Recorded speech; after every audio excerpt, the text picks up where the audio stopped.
वैसे तो मेरी बोलने की जरूरत नहीं सी, क्योंकि मेरे तो पहला बहुत वधिया बुलारे बोल के गए मेरे भाई साहब नितिन थप के जी। और दूसरी खुशी की गल है कि ये पिंड पहला ही मिशनरी है, क्योंकि काफ़ी लंबे समय तक आ रहे हैं।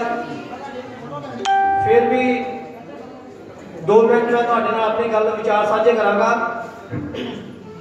अज परम पूज्य बाबा साहब डॉक्टर अंबेडकर जी का जन्मदिन कला इस पिंड च नहीं, कला फगवाड़े च नहीं, कला पंजाब च नहीं, कले भारत च नहीं, कले एशिया च नहीं, पूरे वर्ल्ड च मनाया जाता।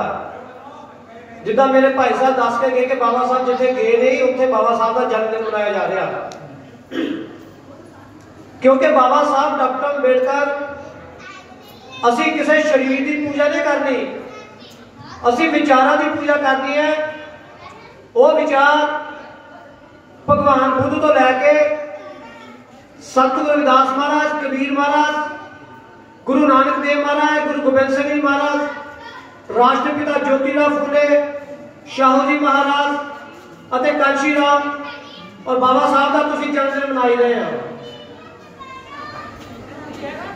अज गल है कि बाबा साहब अंबेडकर ने कह दिता सी अपने जीने जी के मेरा जन्मदिन ना मनाओ, क्योंकि उन्होंने पता सी कि लोग मेरा जन्मदिन ढोलकियां छाने ना मनाउण लग पैणगे। उन्होंने खतरा सी किते जिस तरह माता शेरावाली के जगराते की पूजा होती है, सवेर लोग घर चल जाते तो भुल जाते हैं, किते बाबा साहब डॉक्टर अंबेडकर की पूजा ना होने लग पवे। इस करके उन्हें कहा सी कि मेरे जीते जी उन्होंने कह दिता सी कि मेरा जन्मदिन ना मनाओ। उन्होंने कहा सी मेरी जय जयकार करने की बजाय मेरे अधूरे कामों को पूरा करने लई अपनी जी जान की बाजी लगा दो। और जिन्होंने कहा सी उन्होंने पता ही नहीं कि बाबा साहब ने सानू कहा की सी। 14 अप्रैल मनाई, बाबा साहब अंबेडकर तुहाडी सोच ते पहरा देंगे ठोक के प्रोग्राम खत्म होया। दूजे दिन कांग्रेस का कोई बंदा आया, उन्हें सारा पिंड टुट के पै जाता ते बाबा साहब की जय जयकार उत्थे ही रह जाती है। सो बेनती है कि बाबा साहब की खून पसीने की कमाई को अगर 2 शब्द बोलना हो तो कोई बंदा किसी बंदे को पूछता कि अंबेडकर कौन है, एक बंदा दूजे बंदे को पूछता अंबेडकर कौन है, तो बंदा जवाब की दिंदा? क्योंकि लखां किताबां पढ़ लो, 24-24 घंटे बोल लो, फिर भी नहीं तुसीं दस सकते कि अंबेडकर कौन सी। उन्होंने दारा ही इन्ना विशाल है। एक बंदा पूछता अंबेडकर कौन सी, दूसरा जवाब की दिंदा? कहता 5000 साल का इतिहास, 5000 साल का इतिहास जिन्हें 50 साल दे विच बदल के रख दिता, ओदा नाम सी अंबेडकर। अज तुहाडे पिंड दे विच, तुहाडे पंजाब दे विच कोई बंदा इदा का घूमदा जिहदे मूँह अगे कुज्जा हो या पिछे झाड़ू होवे? नहीं घूमदा। पूरे भारत च नहीं घूमदा। किहने हटाया? बाबा साहब डॉक्टर अंबेडकर ने। बाबा साहब अंबेडकर पहला बंदा सी जिहने स्कूल दे विच पैर रखिया, उन्हें रोकिया जाता सी। अज किसी टीचर की, किसी प्रिंसीपल की, किसी सरकार की जरूरत हैगी जिहड़ा बंदा कह दे मैं किसी दाखला नहीं देना? किहने रोकिया? बाबा साहब अंबेडकर ने।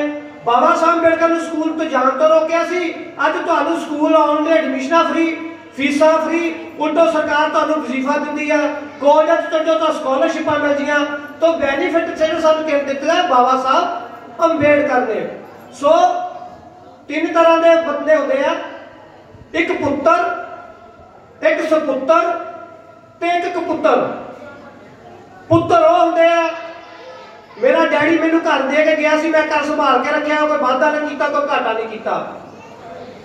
कपुत्र वो होंदे आ जिहड़ा मेरा डैडी मैनू घर दे के गया सी, मैं नशे च बेच के खा गया ते ऐश परस्ती खा गया। सपुत्र वो होंदे आ मेरा डैडी मैनू 5 माले दे के गया सी, मैं 25 माले बना ले।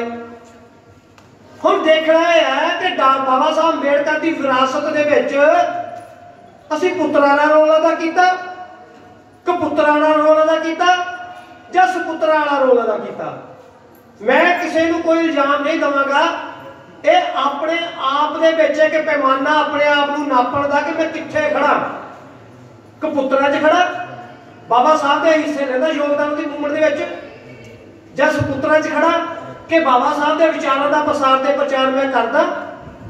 सो एक गल कह के मैं अपनी रजा ले लैनी है।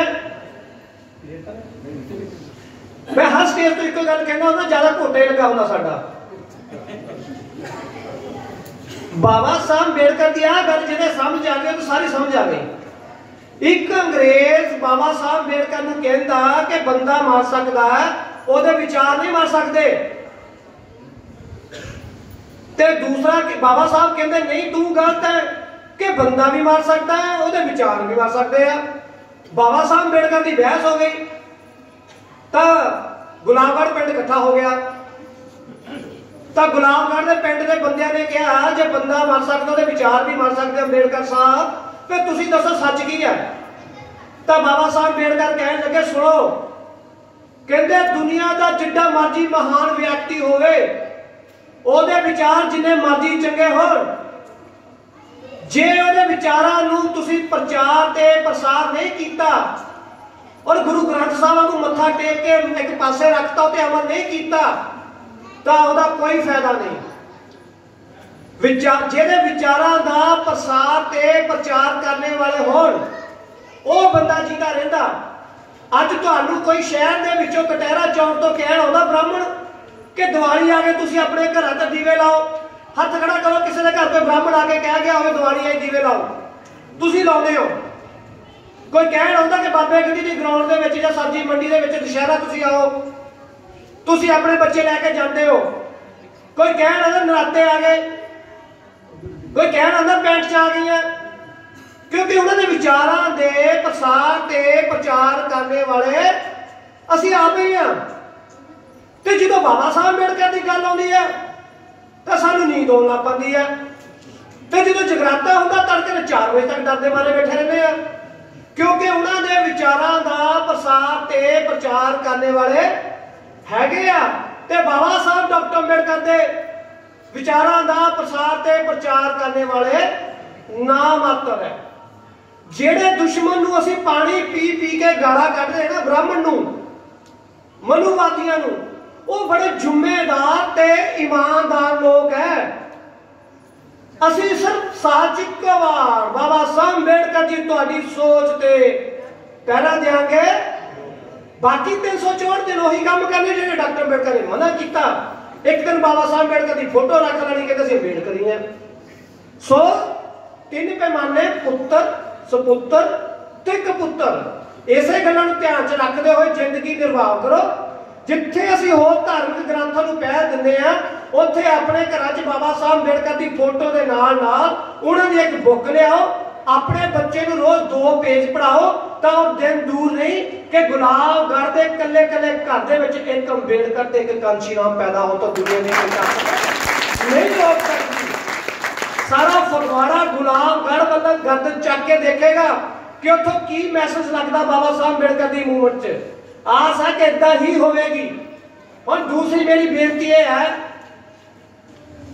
नितिन थमगे जी ने भाई ने कहा सी ते मैं भी वही गल कहन लगा, शहर दे विच स्कूल बहुत है, जो गांधी जयंती होती है ना तो सानू चिट्ठी कढ़ी जाती कि अपने बच्चे को गांधी बना के लियाओ, असीं गांधी बना के लैके जाते हैं।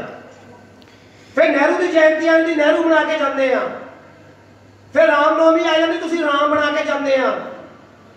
दिवाली आ जाती, दशहरा आ जाता, तुसीं हनुमान बना के जाते हैं। कोई फगवाड़े में इदा का स्कूल है जिहड़े कभी प्रिंसीपल ने नोटिस कढ़िया होवे कि तुसीं राष्ट्रपिता ज्योतिराव फूले बना के लियाओ, तुसीं बाबा साहब अंबेडकर की वेशभूषा च लैके आओ, कभी आया किसी ने नोटिस इस तरह का? सो तुसीं पैसे दिंदे आ, पैसे के एवज दे विच ब्राह्मणवाद खरीदते हैं, ना चाहते हो भी साडे बच्चे वो कर जाते हैं जिहड़ा नहीं करना चाहिए। माँ बाप का अनुभव है, जे सानू बाबा साहब अंबेडकर बारे नहीं पता लगा तो साडी गलती नहीं, साडे माँ बाप की गलती है। अगर कल तुहाडे बच्चों को नहीं पता लगना तो तुहाडे बच्चों की गलती नहीं है, किहदी गलती है? तुहाडी गलती है। इस करके किसी शायर ने कहा कि अज अपना कुर्बान कर दिओ, कल जे है तुसीं मुस्काउणा, तुहाडे बच्चे फल खावणगे, तुसी है जो बूटा और तुहाडी मर्जी कंडियां दा ला लो चाहे गुलाब दा ला लो। सो इस करके असीं एक बेनती करनी है कि फगवाड़े च असीं एक बाबा साहब अंबेडकर जी के मिशन ते स्कूल खोलण जा रहे हैं। 1 करोड़ 30 लाख की असी जगह लई है खलवाड़े की पुली के उपर सैड राधा स्वामी सैड से खलवाड़ी की पुली के बिल्कुल नाल 2 खेत 5 करोड़ का बजट है। उत्थे जिहड़े साडे समाज के होनहार बच्चे होणगे उन्हां दा खाना पीना रहना फ्री और पढ़ाई CBSE होगी बाकी स्कूलों नालों सस्ती। सो बेनती यह है कि उन्हें राम मंदिर अयोध्या च बना रहे हैं बनाओ, पर आप एक स्कूल जरूर इधर बनाइए जिथे साडे समाज की पढ़ाई भी नाल होवे।